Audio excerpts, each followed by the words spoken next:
Welcome back to String Blox. How are you doing? We hope you're having a great day. In today's video, we're going to be talking about how to raid huge bases in Roblox Booga Booga Reborn. But before we begin with today's topic, make sure to like this video, subscribe to our channel, and turn on the notifications so you don't miss any of our upcoming videos. Without further ado, let's get right into this video. Preparation for the raid. What you need to farm. The first step is that you need a VIP server, so no one will steal your fruit. Ask a friend to get you one or just buy it. If you don't have one, check out Roblox Plus. It finds a low server for free. Anyways, once you find a server, you'll want to go to Blood Island or Ice. You can pick an island if you want. You can use Blood Island as it's one of the best islands.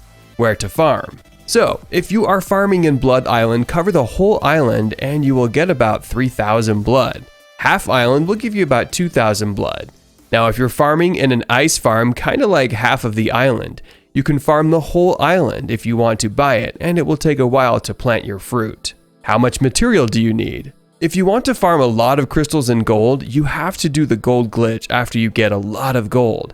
You want to go to Crystal Island and farm there until you have about 200 crystals and about 500 gold, which is about to set you up in case you died in PvP. So you can recraft your god armor. But if you're going to go to beast mode, get 500 crystals and 1,000 gold, so you won't really have to farm again. Mojo items you should get. If you're a god with an emerald blade, you will most likely have a chance of dying from a god player and god rock. The emerald blade is not that powerful, so you can die easily from a god rock person. That's why you should get God Rock first as your mojo point, then Water Walker, God Armor, and God Bag. If you want to get out of huts easily, get a Gold Axe. Things that will help you. You will need a Void Bag and Voodoo Spell for PvP, because if you aren't, you're kinda doomed. Void Spells help you battle the Void Spells. You should use your Shield or Volt. Shield makes a bubble around you and you won't take damage. But you should use your Shield if you are low on health. Fruits you should farm. It is recommended to plant blood fruits since it's the best fruit in the game. You can also farm berries, bananas, jelly, and blue fruit berries that grow fast, but they can run out quicker. But why should you farm bananas and jelly? First of all, if you like void armor and PvP with it, farm jelly. Jelly and banana both give you logs, so you can make huts and walls so your victim doesn't run. How to noob troll correctly. If any gods are doing noob trolling, you can wear hide armor. It's best to noob troll with because you won't fully get vaulted by people. If you wear leaf armor or no armor, you will most likely have a higher chance of dying. That's why voodoo, you most likely have to pick up the shield if you noob troll. How to get loggers. If you don't have logs in battle, you can use bows and crossbows. There is the best way to not make your victim log. Since there is combat, let's say you run out of blood and you are running away in the fight, so the person is shooting you with arrows or bolts. If you have a hat, equip it because that hat can sometimes block arrows, so you will have a higher chance of logging. How to get out of huts easily. To get out of huts easily, you will have to spam leaves inside the hut, and when it's full, it will get you out, but you will freeze for about 9 seconds. Now let's get to the raid itself. It is recommended to raid with others or a tribe. This helps the player to not die, as having more players adds an advantage where the player can gain extra resources to aid in raiding, food, armor, etc. And also have the added benefit of shared bag space. Raiding as a tribe is more effective against other tribes' bases than raiding alone. It's essential that the player pays attention to whom they bring to the raid. Having superior armor or tools does not mean their performance will be as good. Trust is necessary between tribesmen on the battlegrounds, as the active raiding is done between multiple teammates. Raiding with people you are not familiar with can result in betrayal, which is why some people only bring friends. Raiders often blow their war horn before raiding to build up morale for their tribe, and as a psychological warfare against the enemy. The only flaw is that the war horn can destroy the element of surprise in a raid. The oof horn can be used as a replacement, but the only advantage it would give is that your opponent's ears would be hurt.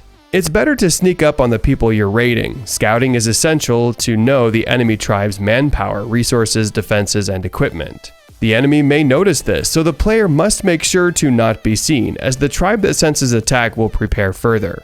Scouting should provide enough information to know whether to attack or not. A base with geared players and good defense usually specifies that there is more loot, but the players will most likely be more experienced and good in combat. When the player comes across a base that has significant advantage on a hill or somewhere hard to access, they should not attack, as they should be easily spotted and killed before they can get close. When prepared to attack, take into consideration the size and strength of the tribe and base, as coming badly prepared will mean certain loss. Hold on, if you guys have made it this far in the video, make sure to slap the like button and make sure to subscribe with the notification bell. It helps us out a lot and it will notify you every time we upload a new video.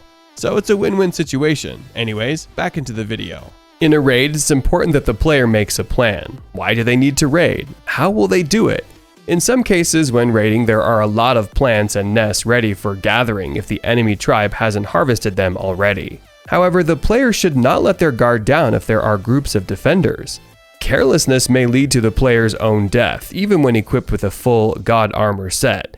If the defenders do not have a totem, the tribe leader or the player, if in a tribe, should place their own totem to limit the defender's ability to block the player's movement and stop the defenders from fleeing. However, if the defender has a totem, the attacking tribe's strategical options will be limited. The attacking tribe cannot place structures near a totem, which means they cannot block the defender's escape or stop a counter-attack. A well-prepared defense is a lot harder to attack, so the player should use the strategies below to decide the best way to break in. Solo method. This method will only work if the player has above average PvP skills. Once the player starts raiding, it's best to kill the weaker players first because they can be killed without using much health. After that, the player should eat to heal themselves. Then head for the stronger ones. Just like the first method, if the defenders start to run, the player can block them with walls. This method works well with the war mammoth. If the player can ride it into battle, then kill the enemies quickly. If the enemy starts to jump on the player's mammoth, the war mammoth can simply turn around and run the player over.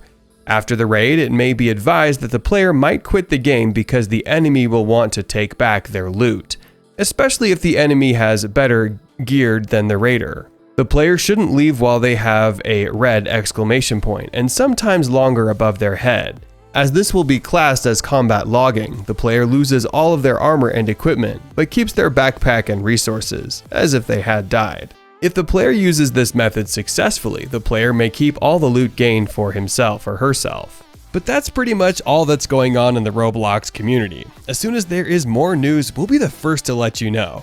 But yeah, that's all that's happening right now. What do you think of today's video? Let us know down in the comment section below.